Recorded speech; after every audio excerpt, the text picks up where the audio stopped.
Praise Lord, welcome to the channel. ఆయన Jesus దేవుని మహాకృపను బట్టి అందరూ క్షేమంగా ఉన్నారని ఆశిస్తూ ఉన్నాను.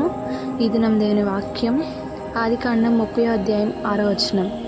అప్పుడు రాహేలు, దేవుడు నాకు తీర్పు తీర్చెను, ఆయన నా మొరను విని నాకు కుమారుని దయచేసిననుకొని అతనికి దాను అను పేరు పెట్టెను. ఈ దినం మనం రాహేలు గారి జీవితం నుండి మరొక విషయాన్ని ధ్యానించబోతా ఉన్నాం. అదేమనగా, ఆమె తప్పు చేసింది. ఆమెకున్న అందమును బట్టి, సౌందర్యమును బట్టి ఆమె గర్వపడినప్పటికీ ఎప్పుడైతే ఆమె లేయా ఆశీర్వదించబడడం చూసిందో, ఆ ఆశీర్వాదమునకు కారణం ఆమె దేవునికి లోబడి ఉంటుందని తెలిసిందో, ఆమె రాహేల్ గారు దేవునికి మొరపెట్టడం మొదలుపెట్టి ఉండవచ్చు. అంటే బైబిల్లో అయితే ఇవ్వలేదు, కానీ మనమైతే అదే చేస్తాం కదా. ఎదుటి వాళ్ళు ఆశీర్వదింపబడుతున్నారంటే మనం ఏం చేస్తాము, వాళ్ళు ఏం చేస్తున్నారు, ఎవరికి విధేయత చూపుతున్నారు అనే కదా మనం చూసేది. అదేవిధంగా రాహేల్ గారు కూడా చేసి ఉంటారు. ఆమె ఇచ్చిన సాక్ష్యం ఏంటంటే, దేవుడు నాకు తీర్పు తీర్చెను.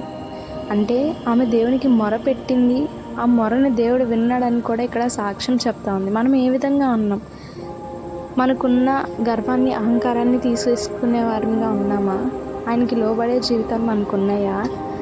ఆయన మనకి ఇచ్చిన చిన్న చిన్న సంతోషాలని సాక్ష్యం రూపంలో చెప్తా ఉన్నామా లేదా?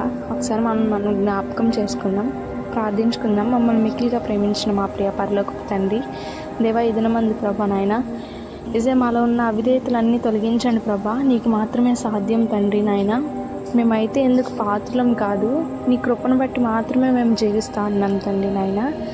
యేసయ్యా, మీ చిత్తంలో మా పట్ల ఏమైతే ఉన్నాయో ప్రభా, ఎటువంటి ఆశీర్వాదాలు అయితే ఉన్నాయో ప్రభా, అవన్నీ పొందుకోవడానికి తగిన శక్తిని, తగిన బలమును, తగిన అర్హతను మీరే కల్పించండి.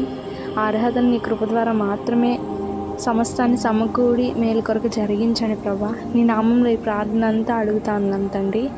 మీ చిత్తమైతే సమస్తాన్ని అనుగ్రహించమని, గొప్ప సాక్ష్యంగా మార్చమని ఈ ప్రార్థన నజరేయును మా ప్రభువును రక్షకుడైన యేసు అతి పరిశుద్ధ నామంలో వినయంతో అడిగి వేడుకొని పొందినాము తండ్రి.